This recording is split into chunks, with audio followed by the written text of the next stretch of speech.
camarada Metodiev. ¿Qué desocupis? Cax me ve mi mano. Pues con ganas de hacer este próximo vídeo de Joseph Stalin, hablar un poco sobre sus últimos días, su muerte. Así que, ¿qué tal si empiezas tú un poco? Sí, exacto, vamos allá. Nos situamos el 5 de marzo de 1953, Moscú. El gran líder del Partido Comunista y de los pueblos soviéticos, Joseph Stalin, muere. Las circunstancias de su muerte son bastante dudosas, ¿vale? Ni siquiera hoy se sabe con certeza lo que pasó realmente. Algunos hablan de asesinato, lo cual no es del todo descabellado. Pero bueno, la verdad es que hasta el día de hoy esa teoría no se ha podido probar. Stalin es un personaje que ha presenciado grandes acontecimientos a lo largo de su vida. Hasta las revoluciones de febrero y octubre, la Primera y Segunda Guerra Mundial, bueno, un montón de cosas. Es un personaje que da mucho de qué hablar y lo trataremos en profundidad en otros episodios, pero en el día de hoy nos queremos centrar sobre todo en sus últimos días, como has dicho tú, en los días que preceden a su misteriosa muerte.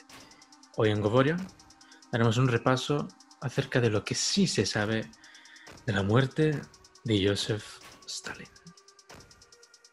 Joseph Vissarionovich Yugashvili es el nombre completo de Stalin, ¿vale? Complicado. Pero sí, bastante complicado, así que por favor, me gustaría que de aquí en adelante solamente dijéramos Stalin. Será más fácil para mí, para ti y bueno, para todos, yo creo, ¿no? ¿Qué decir de esta persona?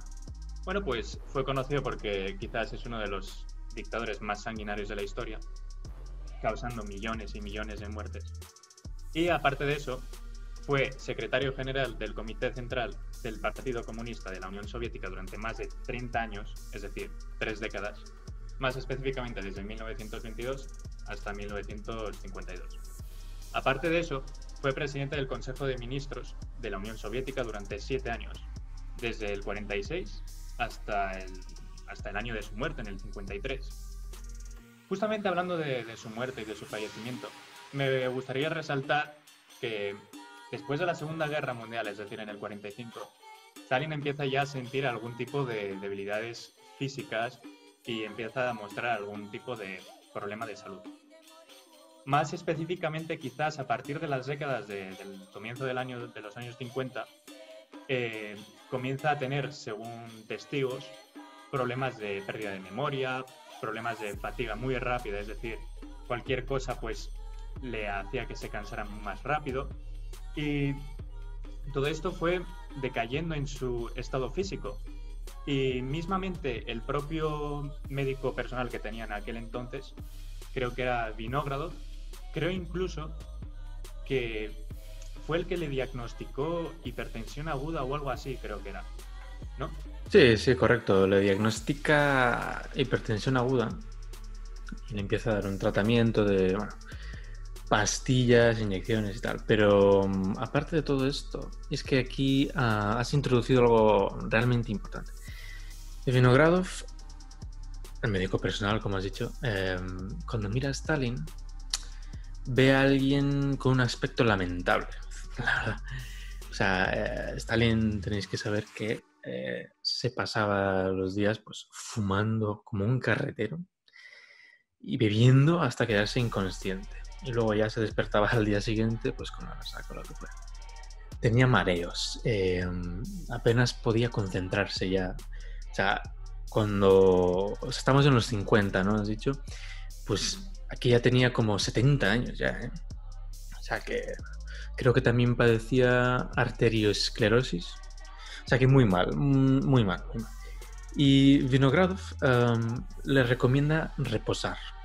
Le sugiere, tonto de él, que debería dejar a lo mejor algunas funciones, delegarlas a otras personas, ¿vale? Y alejarse un poco del gobierno, del trabajo diario durante un tiempo.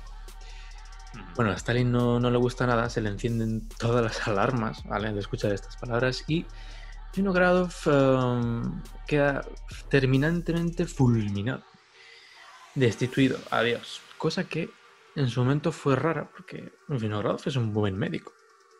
Toda la cúpula del partido quería sus servicios. Entonces extrañó en ese momento que le echaran, ¿no? Sí, puede ser incluso, perdona que te corte, pero como que Stalin hasta pensaría que estaría mintiéndole este Vinograd sobre su estado de salud, quizás para apartarlo o quitarlo de la política, o cómo, no entiendo. Bueno, sí, puede parecer eso, ¿no? Pero realmente no es que estuviera paranoico y ya está. Realmente hay más detrás. Por eso digo que es interesante que lo hayas introducido. Stalin tiene una peculiaridad. Y es que además de matar al enemigo, que bueno, no es nada nuevo, eso lo hace todo el mundo, mata también a los suyos. A todo aquel que encuentre sospechoso, a todo aquel que considere un disidente, lo fulmina. Esto es las conocidas purgas, ¿no? La gran purga que tuvo lugar entre 1936 y 1940. Estamos hablando de 700.000 muertos. Y no estamos ni contando los exiliados ni los esclavos en gulags. Fueron, pues bueno, 1,5 millones de condenados en total. O sea, entonces los bolcheviques vivían en constante estado de paranoia. Porque daba igual que fueras del partido. En cualquier momento te podían acusar de algo, cualquier cosa, y lo hubieras hecho o no. Adiós, amigo, hasta aquí has llegado. Sin importar, ojo, dato importante, sin importar la proximidad que tuvieras al poder. Solo hay que ver el caso de Molotov, es muy interesante. Su esposa, la esposa de Molotov, estaba presa en un gulag, a pesar de que el propio Molotov era la mano derecha de Stalin. O sea que... Es gracioso lo que dices del caso de Molotov, pero es que aparte de Molotov, es lo que has dicho antes, entre el 36 y el 40 había 700.000 muertos, aparte sin contar de todas las otras cosas que han pasado. Sí. Y me hace gracia porque aparte de Molotov hubo incluso, me atrevería a decir, un amigo mucho más cercano de Stalin que también acabó de la misma manera o peor, porque él fue directamente asesinado. Hablo de Nikolai Buyarin, que fue un grandísimo amigo de Stalin porque tenían muchas cosas en común. Por ejemplo, empezamos desde ya edades muy tempranas de los dos, que tuvieron las cosas relacionadas como que ambos fueron exiliados por no haber aceptado de que el zar Nicolás aún seguía en el poder. También tuvieron y coincidieron en las revoluciones de octubre de 1917. Y claro, todo esto hizo que se forjara una grandísima amistad entre los dos. Pero claro, llega a un punto en el que la amistad pasa del amor hacia el odio. Y este odio es gracioso porque solamente aparece por parte de Stalin. Stalin era un tío que, en mi opinión, y en la opinión de muchas personas, es un tío raro. Pero al mismo tiempo, digámoslo así, como listo. Pero lo pongo entre comillas porque no es listo. Quiero decir, el tío siempre tenía miedo de todos los demás. Lo único que tenía Stalin en mente era llegar al poder, ser el mandamás, y si llegaba hasta los 150 años de edad siendo el que manda más, pues lo va a hacer. Él lo quería hacer así. Y claro, veía a todo el mundo como sus oponentes. Sobre todo veía a este Nikolai como grandísimo oponente suyo porque, claro, compañeros bolcheviques de ellos decían, hostia, mirad, Nikolai es un tío muy culto, es un tío muy inteligente.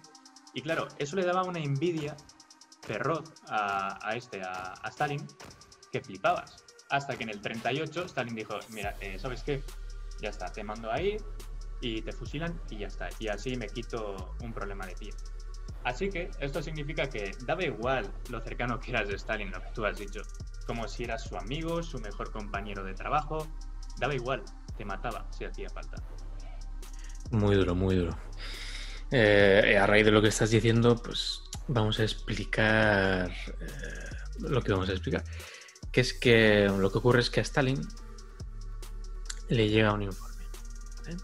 Que acusa a cierto cardiólogo, Yakov Ettinger, de graves negligencias, ¿vale? Habiendo sido este el cardiólogo de un miembro del partido que había fallecido, ¿no? Entonces, atan cabos, suman 2 más 2, y sitúan a este cardiólogo, Yakov, a la cabeza de una conspiración brutal de médicos judíos, solamente judíos, cuyo propósito era supuestamente pues ir eliminando poco a poco a los dirigentes soviéticos para hacerse con el poder. A esto lo llamaron el complot de los médicos, ¿vale? Y bueno, esto lo explicamos porque de aquí se entiende lo que le pasó a Vinogradov e incluso lo que le pasó a Nikolai. Fue por esto, ¿no? Y Stalin utilizó esto. No sé si se lo creía realmente o no, pero la cuestión es que lo utilizó para llevar a cabo otra purga. Esa era su intención.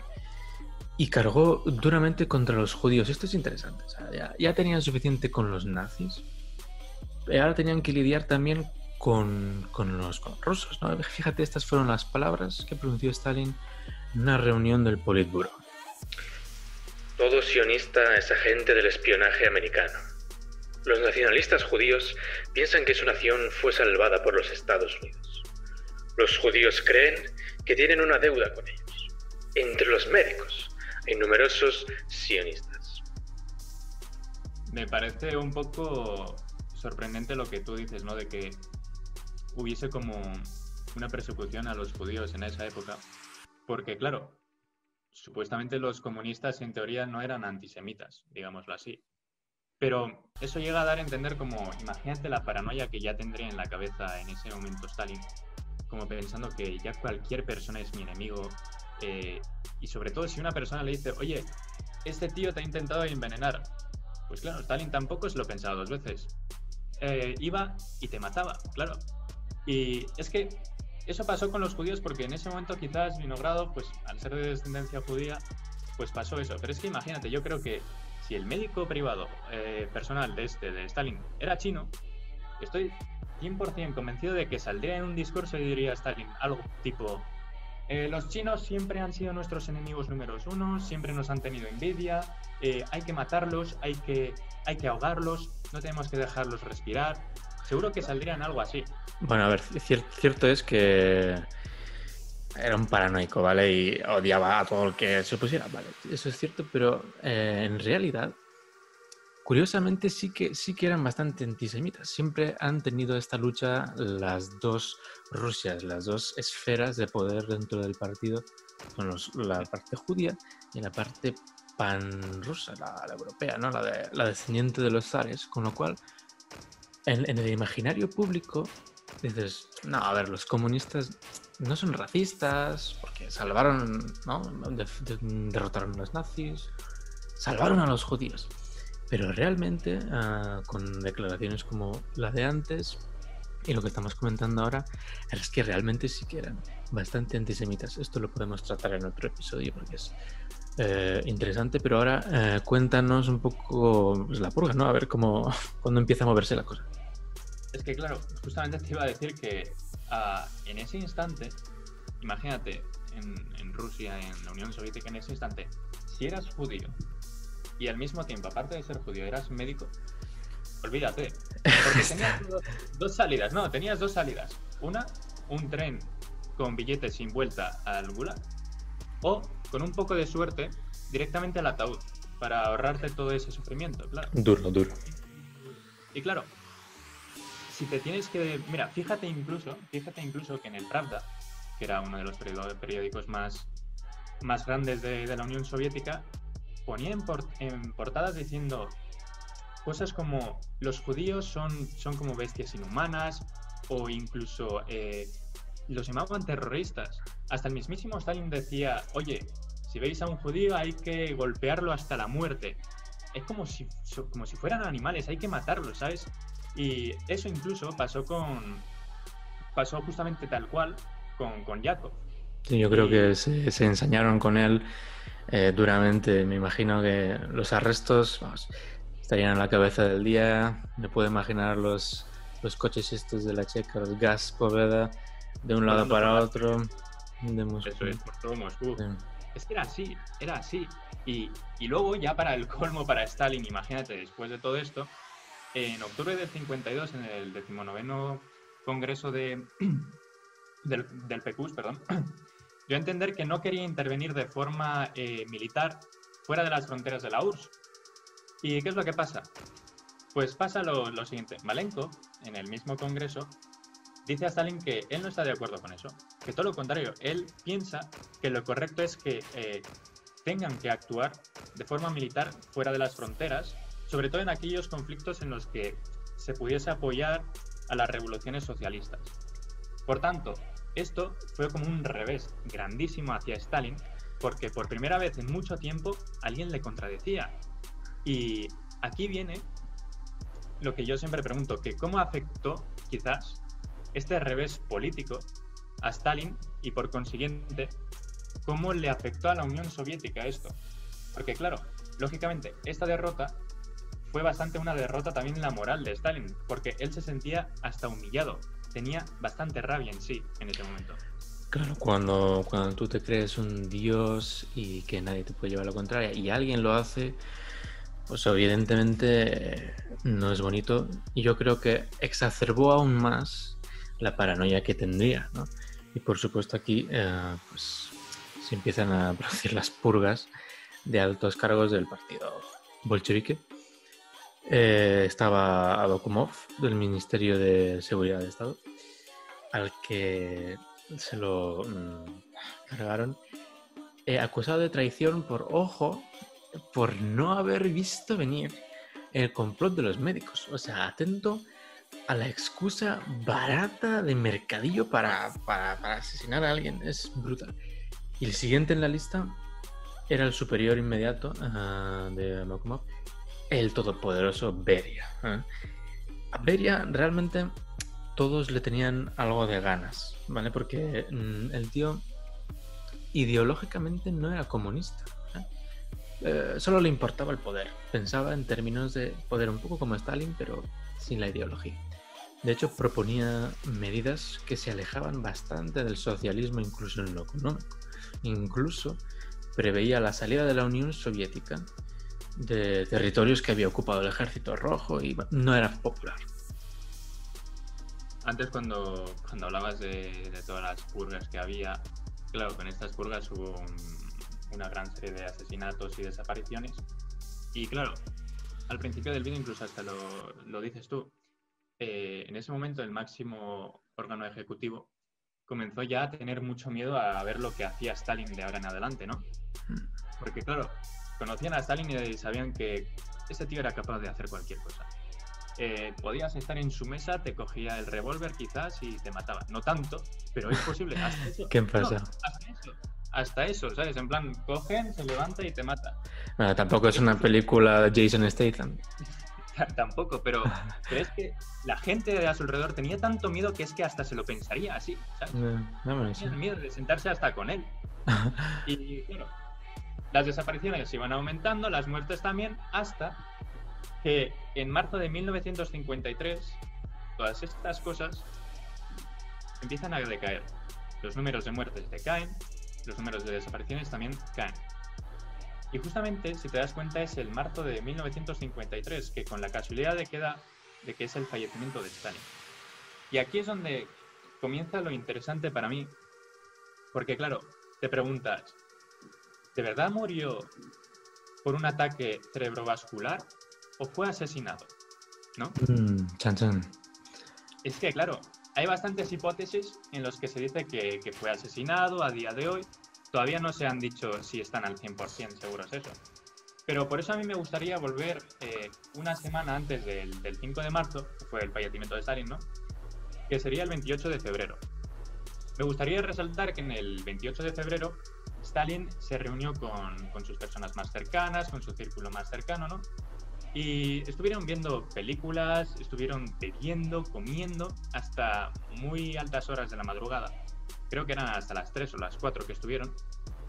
Y aquí hay dos partes de la historia que la gente dice una opción y la otra. En la primera se dice que cuando acabó todo, digamos, esta fiesta o reunión, Stalin se fue simplemente a dormir. Se fue a su dormitorio, se cogió la cama y durmió. Otros, en cambio, dicen que después de que acabara la fiesta empezó a discutir muy fuertemente con dos de sus seguidores más fieles en aquel momento, que eran Lazar Kaganovich y Boris Ilich. Y no, Boros o algo así. Nombre jodido para mí. Bueno, ¿qué eso? que justamente después de la fiesta, el día siguiente, imagínate, este se fue a dormir a las 4, imagínate, y son las 10 de la mañana, no hay rastro de él, son las 11, las 12, tampoco hay nada. Los mayordomos, sus asistentes personales empiezan a decir, hostia, esta persona como que no se está despertando, pero claro, estas personas tampoco se atrevían a entrar a su dormitorio porque imagínate que el tío tenía una cogorza de leches o le pillas de mala hostia y te pueden mandar a donde ya sabemos todos. Así que tenían miedo de entrar hasta que, claro, llegó la noche del día siguiente y por fin tuvieron que forzar la puerta para entrar al dormitorio de Stalin, que justamente lo encuentran en el suelo tirado, encharcado de su propia orina, y no se podía mover nada. ¿Qué es lo que había pasado? Había sufrido un ataque cerebrovascular. En este momento, lógicamente, comienzan a asistirle, también viene Beria, nuestro amigo Beria, digámoslo así, y algo que me sorprende a mí es que Beria, según afirmaciones de los testigos de aquel momento, dicen que Beria iba con toda la calma del mundo, ¿no? Decían como que, bueno, vamos a ayudarle, pero iba con muy lento, ¿sabes? Como, vale, vamos a ayudarle. Venga, vamos a levantarlo.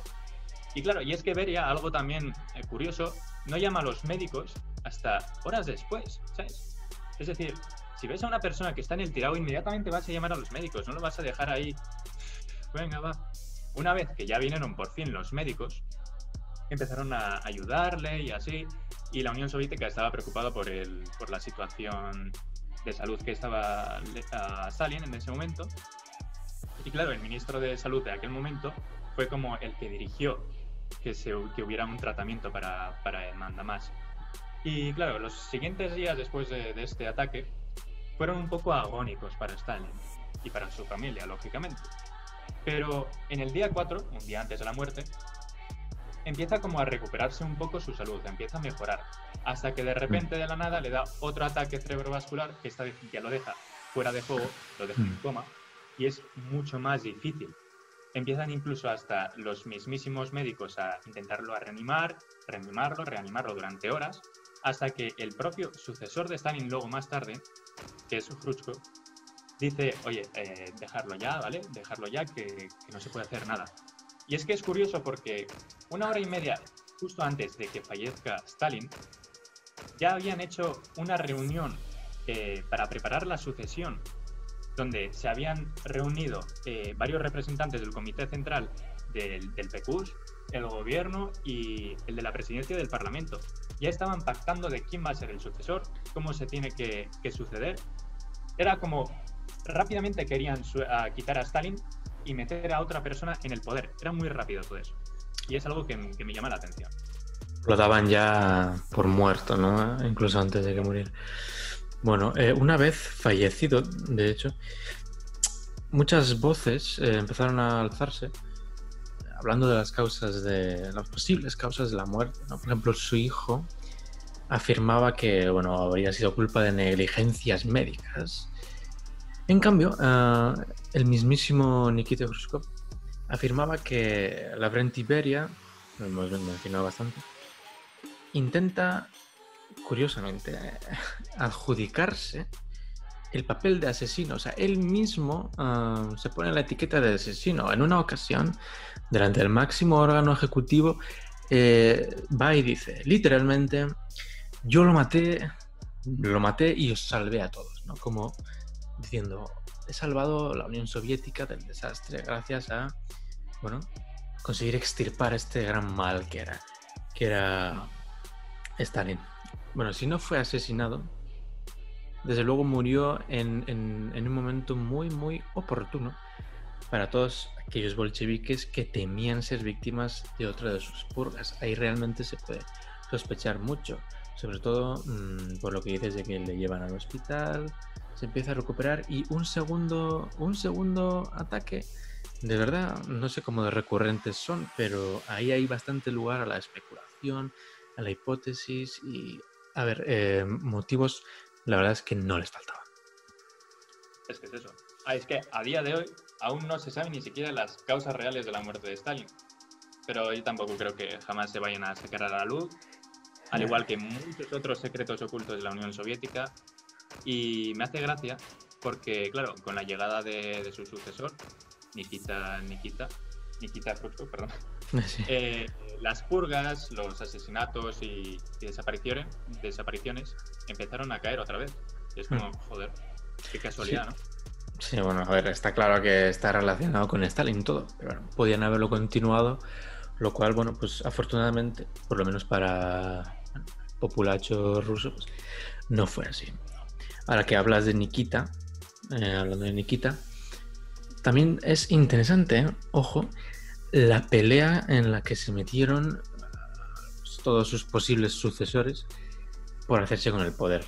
Realmente fue bastante rápido, o sea, apenas 3 años tardó en cimentarse el nuevo poder y se produjo una desestalinización brutal y además a una velocidad increíble. O sea, Stalin pasó de ser un dios súper venerado por todos, el salvador, a ser prácticamente un ser despreciable, un tumor que se habían conseguido extirpar, ¿no?